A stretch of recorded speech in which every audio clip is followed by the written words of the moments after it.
Hey everyone, so this is Married at First Sight, Season 10, Episodes 3 and 4. Episode 3 is called I Married a Stranger.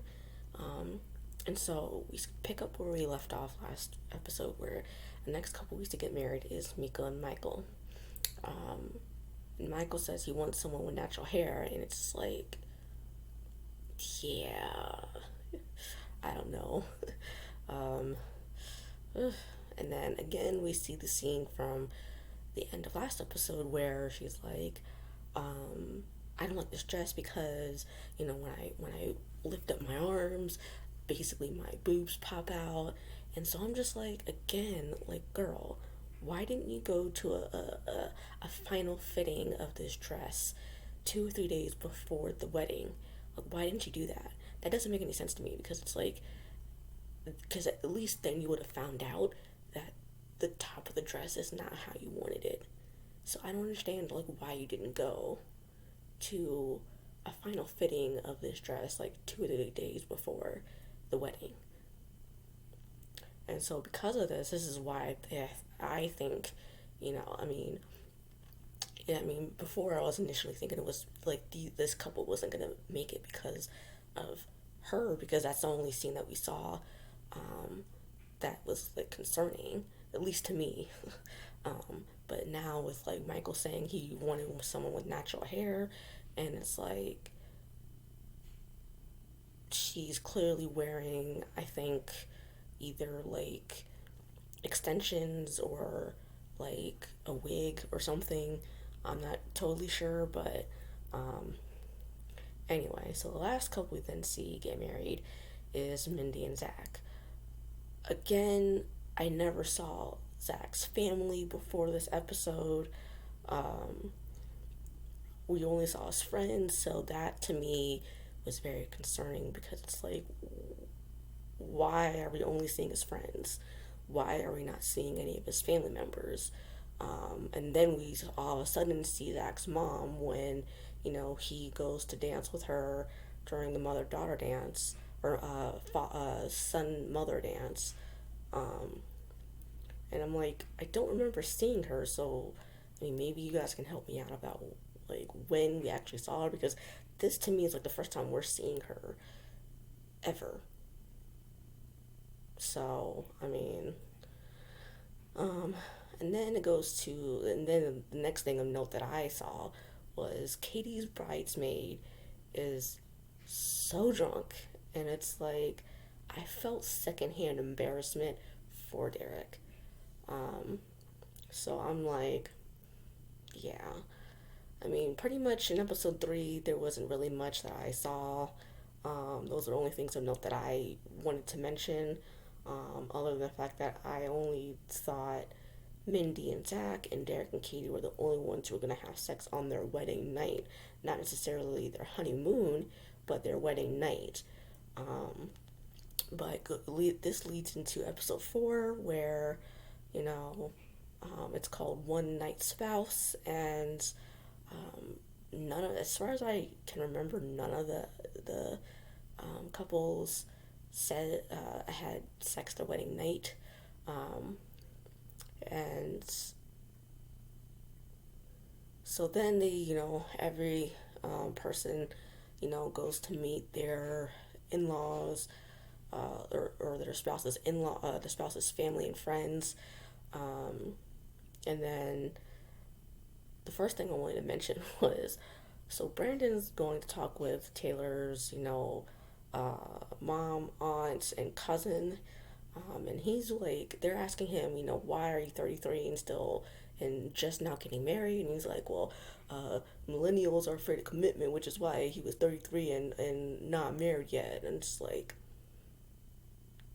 oh my, I am just feeling so much embarrassment right now. I'm like, look, I mean, I don't know why he's speaking for me and everybody else who's a millennial. I don't know why, but that's what he wants to do. I'm not gonna accept that because I mean, look. And then he explains that his last relationship ended because he was really busy and I guess didn't have time for her, and so that concerns her family because like maybe he won't be any less busy, and therefore have time for Taylor. So, I mean, I'll get into these couples and what I think about, if they'll last or not at the end of this. But um, going forward, we see Derek, talking with Katie's family, and then after the fact, we see him pull her father aside and be like, "I want to ask for your daughter's hand in marriage," and I'm like, "Dude, you." Th- You're supposed to ask before you get married, not after the fact, because you're already married. It defeats the purpose of asking for your daughter's hand in marriage or for his daughter's hand in marriage if you're already fucking married. So I don't really understand. Like I don't get it. I don't get it. It's that to me is just weird.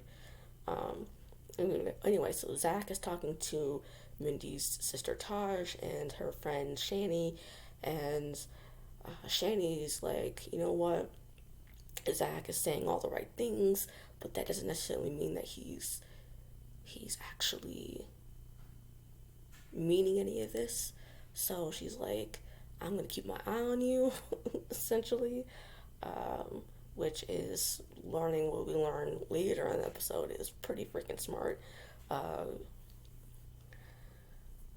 but anyway, so Michael's then talking with Mika's, uh, family, and he's asked if he's ever cheated, and he says, "Yes, I have, but only emotionally." Still is cheating. And then Mika's mother is like, well, at least he admitted that he cheated. I mean, I guess, but it's better. I guess it's better than not have himself lied and said I didn't cheat, and then finding out later that he actually did. So I mean, I guess.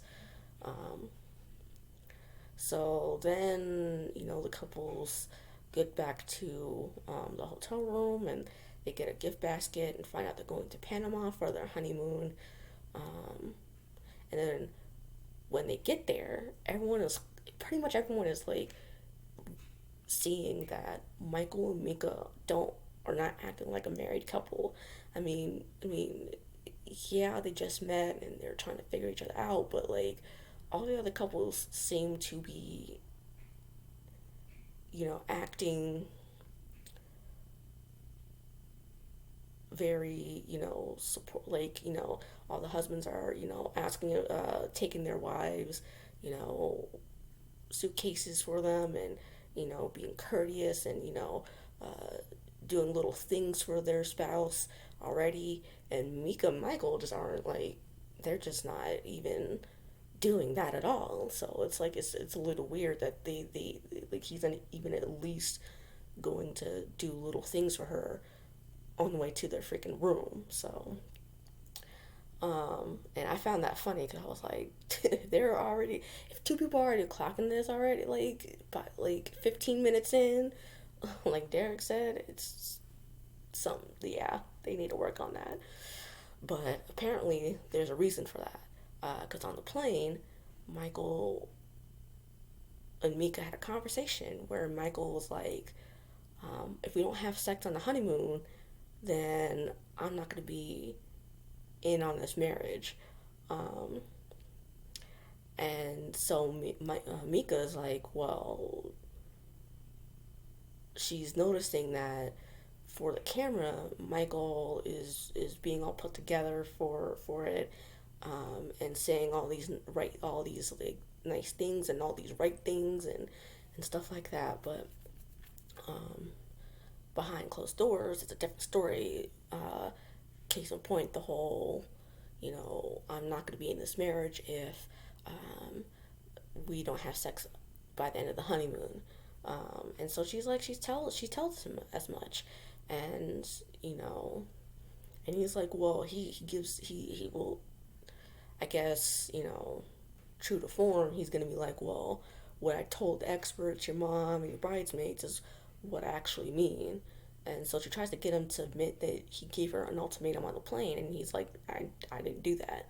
Um, so like, so what he decides to do is he decides to let her have that entire room to herself, goes downstairs with his bags, gets a separate room, and goes to that room. And I'm just like, okay, like, anyway, to another couple who I'm still side eyeing the hell out of, Katie and Derek. More so Katie than Derek. Um, Katie is still bringing up her ex, and it's just like you just got to Panama and you're already still talking. You're still talking about your ex. Like, can you not talk? Go? Can you go with it? Can you go a day without ever bringing up your ex, or like, can you go a week without ever doing that? Because like, look, seriously, this is terrible. Like, I mean, I don't remember her bringing up her ex in episode three, but to be fair, I kind of watched episode three a while ago, so I don't for sure remember if she brought up her ex. But like, seriously, you need to quit it. Um, and so later that night, Mindy's walking the halls of the hotel with her individual camera, um, and she's talking to it, saying, Zach just told me that, he hasn't building any sort of attraction to her. And he's like, what do you think of that? She's like, I'm not really upset about it. And he's like, well, that's not the response I was hoping for. So I'm like, so you were hoping for her to get upset about that? I mean, naturally people would get upset about that, but I mean, the only reason, so it seems like the only reason why you said that was for her to get upset in the first place, and that was it. And that way, like, I mean, it seemed weird. Like, I don't know. Anyway, so next time on episode five, some of the couples are heating things up. One of them being Brandon and Taylor. But then, we see Brandon saying something to Taylor to the effect of, just get over it, dang. Well, he didn't say dang, but anyway. So he's like, because she's apparently, got upset about something. If she doesn't like the way he phrased something, or the way the tone of his voice when he said it, she has a right to feel that way. I mean, I don't know what he said because we didn't see that, but I mean, if he's saying something that she doesn't necessarily like and she voices that, he needs to take that. He needs to take her concerns seriously and not just tell her, get over it, damn. Um, and then all the couples join together to have a dinner, and I think Mindy says, Mika, you're not wearing your ring. And she's like, yeah, I'm not wearing my ring. And I guess she might go into why she's not and all that, but I don't know. But then you see her get upset and leave the table. So here's the point where I talk about which couples are gonna make it, are staying together past the 8 weeks, and which couples aren't.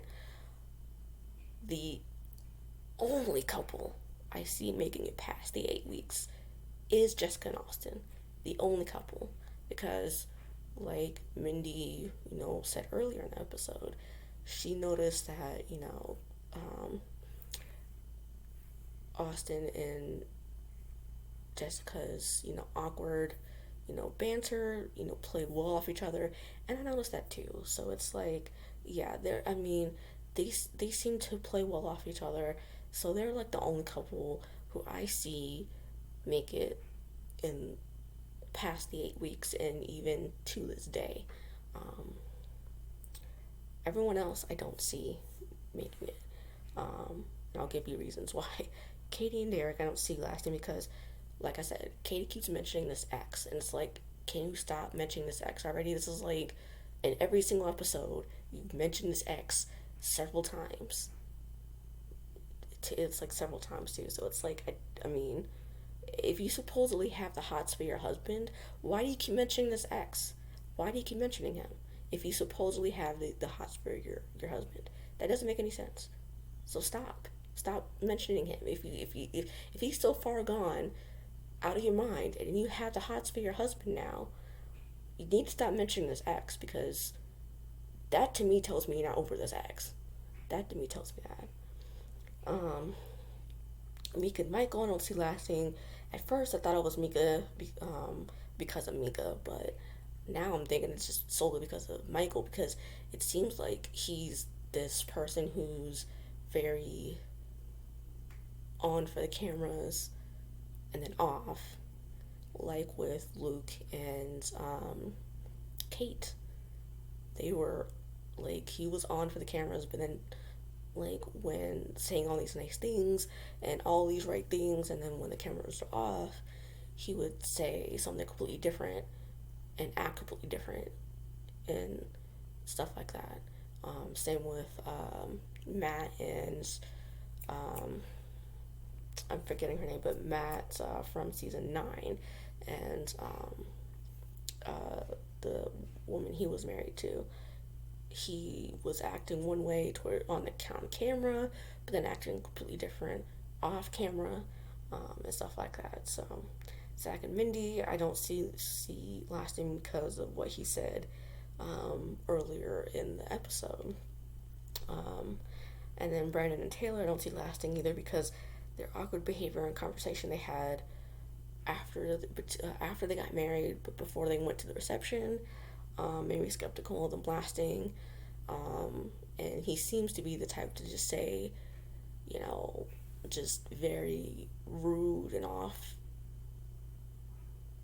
just off things um, on camera. So it's like I don't think she's gonna take that from um, from him that long. I mean, especially considering like it seems like day 2 of their honeymoon, she's like not taking what he says to her.